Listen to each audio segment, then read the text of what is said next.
बिस्मिल्लाहिर्रहमानिर्रहीम।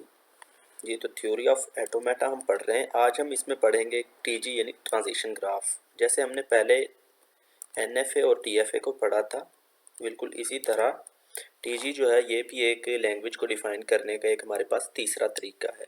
तो इसकी प्रॉपर्टीज़ हम देखते हैं। टीजी की जो प्रॉपर्टीज़ है, जैसे एनएफए की प्रॉपर्टीज़ थी कि ये नल स्ट्रिंग इसमें अलाउ थी, डीएफए में नल स्ट्रिंग अलाउ नहीं थी। डीएफए में जो थी, एक स्टेट से दो एरो बनते थे हमारे पास। तो इसकी हम देखते हैं, हमारे पास जो ट्रांजिशन ग्राफ है इसकी जो प्रॉपर्टीज़ हैं वो ये हैं। ये देखें, हमारे पास जो है इसमें इनिशियल स्टेट और फाइनल स्टेट है वो एक से ज़्यादा हो सकती है। ठीक है, एनएफए में हमारे पास जो इनिशियल स्टेट थी वो सिर्फ और सिर्फ एक थी, जबकि फाइनल स्टेट ज़्यादा हो सकती थी। इसमें हमारे पास इनिशियल स्टेट भी एक से ज़्यादा हो सकती है और फाइनल स्टेट भी एक से ज़्यादा हो सकती है, जबकि कम से कम एक तो हर सूरत में ही होगी। ठीक है, ज़्यादा हो सकती है, एक से कम नहीं होंगी, एक होगी या एक से ज़्यादा होगी। उसके बाद इसमें जो है रिजेक्ट स्टेट वो नहीं होती। हमने डीएफए बनाया था, उसमें रिजेक्ट स्टेट थी, तो इसमें रिजेक्ट स्टेट नहीं होगी। ठीक है, तीसरी प्रॉपर्टी है वो हमारे पास है कि इसमें जो स्ट्रिंग्स हैं वो फाइनाइट होनी चाहिए, इनफाइनाइट नहीं होनी चाहिए। नंबर ऑफ स्ट्रिंग्स जो है वो फाइनाइट होने चाहिए। उसके बाद चौथी जो प्रॉपर्टीज़ है वो हमारे पास ये है कि मल्टीपल ट्रांजैक्शन आर अलाउड। हम एक जगह पर एक से ज़्यादा ट्रांजैक्शन करवा सकते हैं। ठीक है, और पांचवी प्रॉपर्टीज़ वो ये है कि हम एक सिंगल एरो पे हम एक से ज़्यादा करैक्टर जो है वो रीड करवा सकते हैं। हम बहुत सारे करैक्टर्स एक सिंगल एरो पर रीड करवा सकते हैं उन्हें। ठीक है, और इसके बाद हमारे पास इसकी आखिरी प्रॉपर्टी है, जो सिक्स्थ प्रॉपर्टीज़ है इसकी, वो ये है कि ये नल नल ट्रांजैक्शन इसमें अलाउ होती है। ठीक है जी, तो ये थी हमारे पास टीजी की प्रॉपर्टीज़। अब इसके बाद हम एग्जांपल्स करते हैं ताकि आपको अच्छी तरह समझ आ जाए। ये क्वेश्चन वन है, हमारे पास एक रेगुलर एक्सप्रेशन दिया हुआ है, यहाँ पे ए का स्टार है और इनटू है ए प्लस बी। ठीक है, तो इसमें पहले में हम इसका एन एफ ड्रा करते हैं। जब इसका एन एफ ड्रा करेंगे तो देखिए मैं आपको ये बताता हूँ कि एन एफ में हमारे पास एक से ज़्यादा फाइनल स्टेट हो सकती है। हमने कंडीशन में पढ़ा था, ये शायद आपको याद होगा अगर आपने पिछली वीडियो देखी होंगी तो। ये हमारे पास एक इनिशियल स्टेट और दो फाइनल स्टेट हो जाएंगी। ठीक है, मैंने आपको पहले भी बताया था कि जिसके ऊपर स्टार ना दिया गया हो सबसे पहले हम उसके लिए स्टेट ड्रा करवाते हैं। तो हमारे पास ये ए के लिए हो जाएगी और ये बी के लिए। हम इनको नाम दे देते हैं ए और ये बी हो गया। और जिसके ऊपर स्टार होगा, ये भी मैंने आपको बताया था कि जिसके ऊपर स्टार होगा हम उसका लूप लगा देते हैं। तो इसके शुरू में ए का लूप लग जाएगा। ये हमारे पास ए का लूप लग गया, ये हमारे पास एन एफ ए हो गया। लेकिन हमने टी जी बनाना है, टी जी किस तरह बनेगा, तो इसका टी जी हम ड्रा करते हैं। मैंने आपको बताया था, यहाँ पे देखो प्रॉपर्टीज़ में लिखा हुआ है ये, we can read more than one character on a single arrow. हम एक ही एरो पर एक से ज़्यादा करेक्टर्स को डिक्लेयर करवा सकते हैं। तो टी जी जो हमारे पास होगा वो ये हो जाएगा।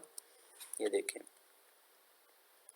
ये हमारी इनिशियल स्टेट होगी, ये हमारी फाइनल स्टेट होगी। और देखो हम सिंगल एरो पे एक से ज़्यादा करैक्टर को डिक्लेयर करवा रहे हैं यहाँ पे।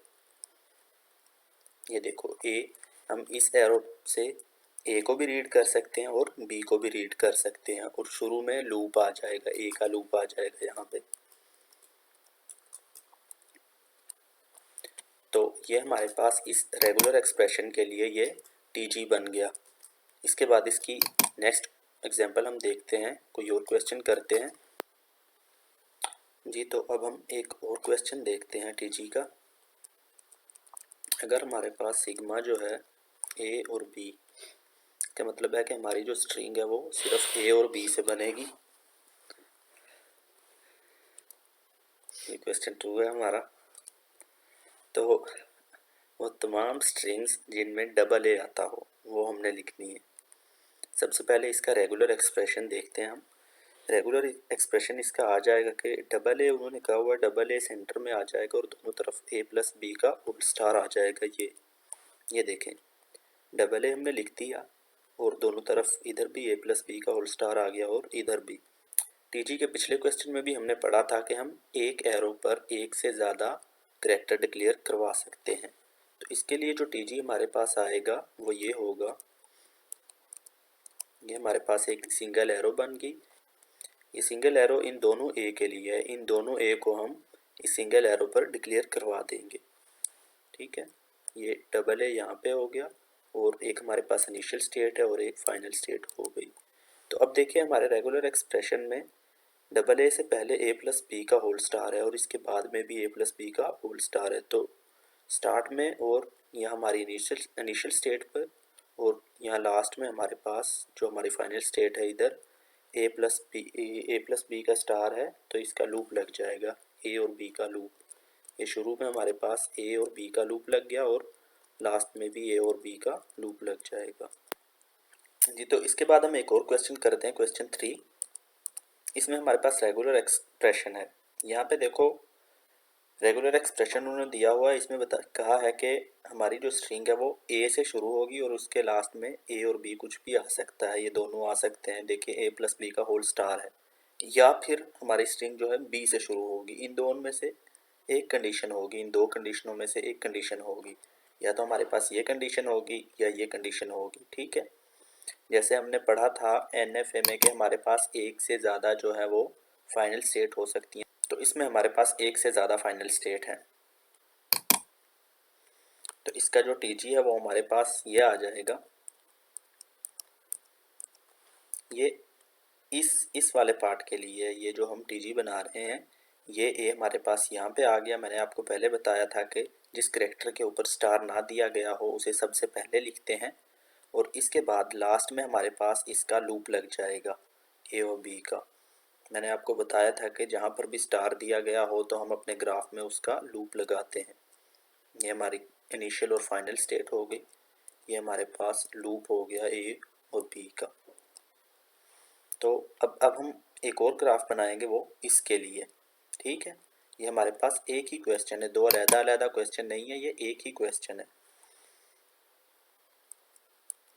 ये बिल्कुल इसी तरह बनेगा, इसमें जहाँ पे ए दिया हुआ है उस जगह पर यहाँ पे बी आ जाएगा।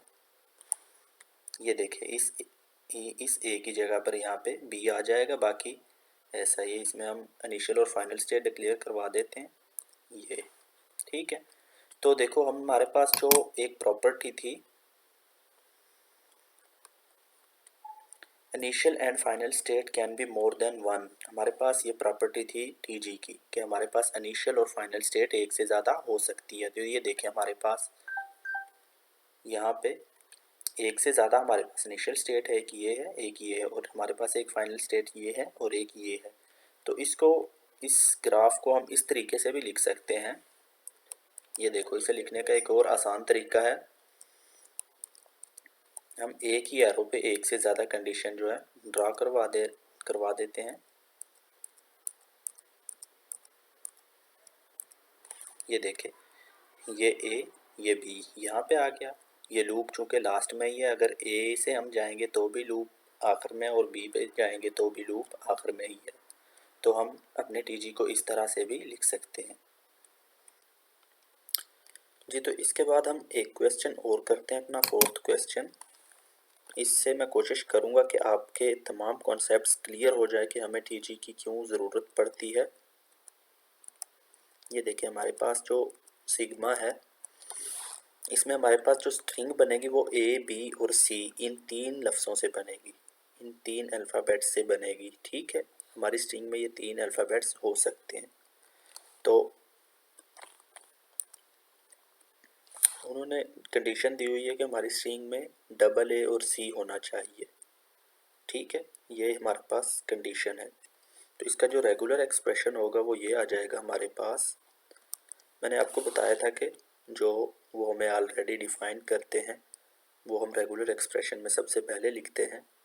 तो यहाँ पे हम डबल A C लिख लेंगे पहले ये, और इसके शुरू में जो है वो A plus B plus C का होल स्टार आ जाएगा और इसके लास्ट में भी ये आ जाएगा। इसका मतलब है कि इसके शुरू में इनमें से कुछ भी आ सकता है और इसके लास्ट में भी। ठीक है,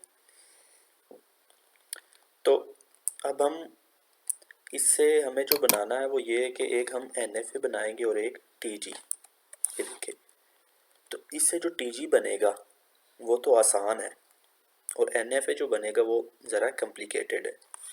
ये देखिए, हम TG बनाते हैं पहले। शायद आपके जहन में आ चुका होगा कि इससे TG किस तरह बनेगा।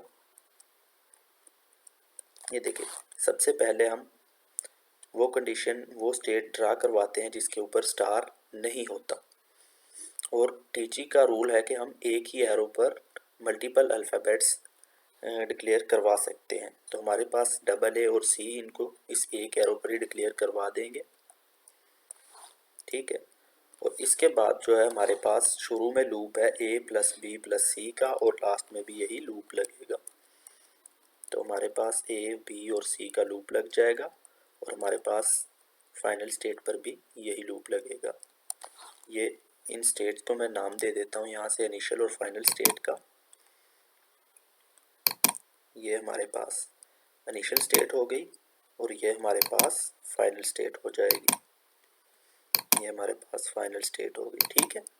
तो ये हमने बिल्कुल आसानी से एक TG बना लिया, जबकि इसका NFA बनाएंगे तो वो ज़रा कॉम्प्लिकेटेड होगा। इसलिए हम TG का इस्तेमाल करते हैं जहाँ पे हमारे क्वेश्चन बहुत ज़्यादा बड़े हो जाएं, तो हम TG को आसानी से ड्रा कर सकते हैं। लैंग्वेज को समझने के लिए, लैंग्वेज को लिखने के लिए हम TG का इस्तेमाल कर सकते हैं, क्योंकि TG NFA से काफ़ी हद तक आसान है। NFA इसका हमारे पास आ जाएगा। ये देखें, हमारे पास एक ये स्टेट बन जाएगी। हमने पहले इनके लिए स्टेट बनानी है जिनके ऊपर स्टार नहीं है। तो A, दूसरी भी A के लिए है। अब C के लिए एक स्टेट ड्रा करवाएंगे हम। ये एरो हमने C के लिए बना दिया, ठीक है। इन एरोज के हेड बना लेते हैं, इस एरो का भी हेड बना लेते हैं, ठीक हो गया। तो अब देखिए, हमारे पास स्टार में हमारे पास A + B + C इनका लूप लगा हुआ है। तो अब यहाँ पे हम क्या करेंगे, यहाँ पे इसका लूप लगा देंगे ये, और इधर लास्ट में भी इसका लूप लगा देंगे। एक अपनी इनिशियल स्टेट डिक्लेयर करवा देते हैं और इसे अपनी फाइनल स्टेट डिक्लेयर करवा देते हैं। ये हमारे पास NFA हो गया। अब आप लोगों के लिए एक एक्सरसाइज है कि आपने इसी क्वेश्चन का, इसी रेगुलर एक्सप्रेशन का, ये जो यहाँ पे दिया हुआ है, इसका DFA आपने लिखना है, ठीक है। यहाँ पे मैं ये आपके लिए एक्सरसाइज देता हूँ जो आपने खुद से करनी है प्रैक्टिस के लिए। ये रेगुलर एक्सप्रेशन है, इसका आपने TG बनाना है। और एक और एक्सरसाइज मैं आपको देता हूँ, ये रेगुलर एक्सप्रेशन, इसका TG बनाना है। तीसरी एक्सरसाइज हमारे पास ये है, आपने इसका TG बनाना है। तो ये मेरे पास एक कंप्लीट नोट्स बन चुका है TG का। अगर आपको ये नोट्स चाहिए हो तो कमेंट में मुझे बता देना, या हमारा व्हाट्सएप ग्रुप ज्वाइन कर लेना, वहाँ पे मैं ये सेंड कर दूँगा।